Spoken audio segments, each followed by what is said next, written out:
dinosaur video. And it's been a while since we've done it, and you guys seemed to like it last time. So I thought we'd read some Wikipedia. I have one article ready. I was going to, we might, depending on how long it takes me to get through the article I have pulled up here, we might start reading the Wikipedia article for Dream, just the article titled Dream. I was tempted to read that tonight, but it is very, very long, so we have to split it into a couple parts. But we might start that tonight. We'll see. But I hope you all had a good weekend. It's good to see you all. Anyway, I hope you enjoy, and we'll get into it. So, I have the article for my favorite dinosaur pulled up. It's called Mononychus. It's a little guy, and they have one claw on each hand, so the name means monoclaw, or one claw. It's one of my favorite dinosaurs, for no real reason besides I did a PowerPoint presentation about them in junior high, so anyway, we'll go ahead and get into it. It's not too long. Mononychus. Sometimes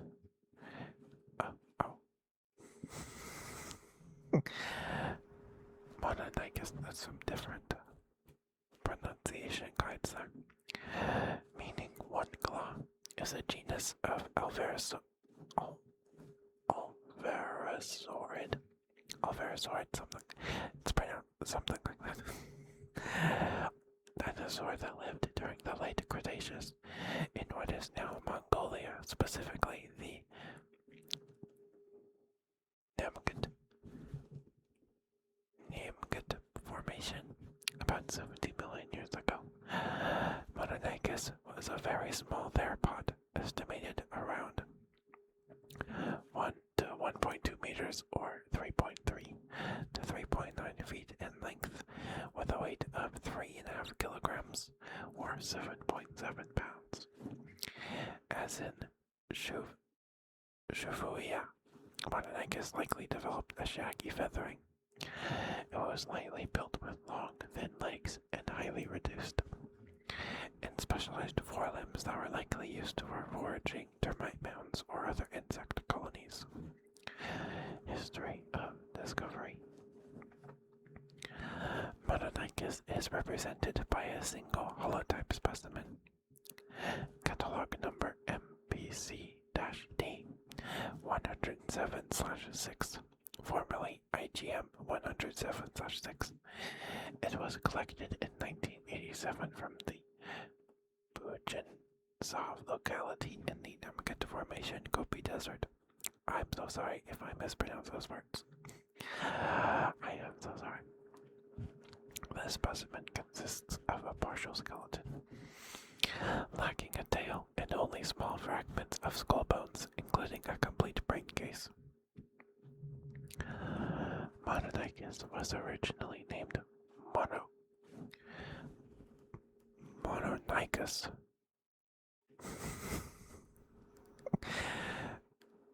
So its name is spelled Mononykus. Was originally named Mononychus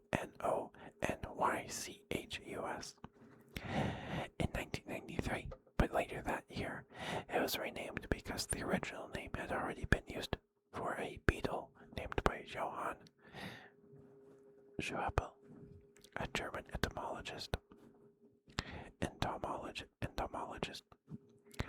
Several other specimens were later misclassified as Mononychus, including specimens with partial tails, initially misinterpreted as being very short. The later specimens showed they were long and thin, and complete skulls showing a distinct, mostly toothless form. these specimens have since been reclassified in the new genus Jovuia. Because of this, many reconstructions of Mononychus in art and mounted skeletons in museums are in fact based mainly on Jovuia. While Mononychus was formally described in the 1990s, it was reported that a specimen possibly belonging to this genus had already been unearthed by the Andrews expedition decades before. The specimen had been in the American Museum of Natural History collection, labeled simply as bird-like dinosaur. However, given the reassignment of the other specimens to related genre, genera, and the difference in age, the AMNH specimen is from the older Shadok formation. It is likely to be Mononychus. In 2019, Sungjin Lee and colleagues referred to a new specimen from the Nugget Formation, MBC-D 100 of 206. 100/206. 200, yep. The specimen consists of several caudal vertebrae with a partial left hind limb and was discovered on a low slope of the Alton Ul 3 locality in 2008 by an international team of the Korea-Mongolia International Dinosaur Expedition, or KID. The team also found a small assemblage of theropod fossils comprising specimens from other taxa such as Gobiraptor and Nemgotonychus. Description: Mononychus was a small dinosaur around 1 to 1.2 meters or 3.3 to 3.9 feet long and weighing 3.5 kilograms or 7.7 pounds. Other characteristics include fused wrist bones similar to those of birds and a keeled breastbone.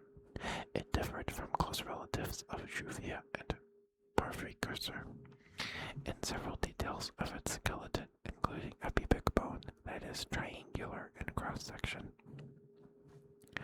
and different proportions in the toe bones. Mononychus likely had a covering of feathers, as in the fossils of its relative Juvia. Feather traces were discovered, proving that Alverosauridae were among the theropod lineages with a feathery or downy integument. The inner ear structures of Mononychus and its relatives closely resembles those of barn owls. For this reason, it is possible Mononychus also had a facial disc of specialized feathers, similar to extant owls, that served to catch sound and direct it to the ears. Paleobiology. Mononychus was a member of the family Alverosauridae and, like its relatives, had very strange, stubby forearms with one large, approximately 7.5 centimeters or 3 inches long claw, hence its name. The other two claws had disappeared. However, a close relative of Mononychus, Juvia, had 2 vestigial claws alongside one large claw. The purpose of these highly specialized arms is still a mystery, but some scientists have suggested they were used to break open termite mounds like modern anteaters, and therefore it is possible that they fed primarily on insects.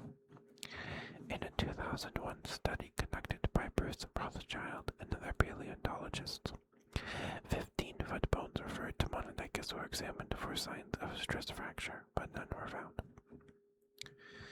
And that's the article. He's just a little guy. He's just a little guy. All right. I think we'll call it here for tonight. That took longer than I expected it to. Yeah, I think next week we'll do some mouth sounds or something. But thank you guys for listening. I hope this helped you relax, maybe focus or something. I will see you guys later. See you guys next time. I stream ASMR live every Wednesday, Friday, and Sunday. We only do handcam like this on Sundays, though. Wednesdays and Fridays use the VTuber model. But I'll see you guys later. Have a good rest of your night.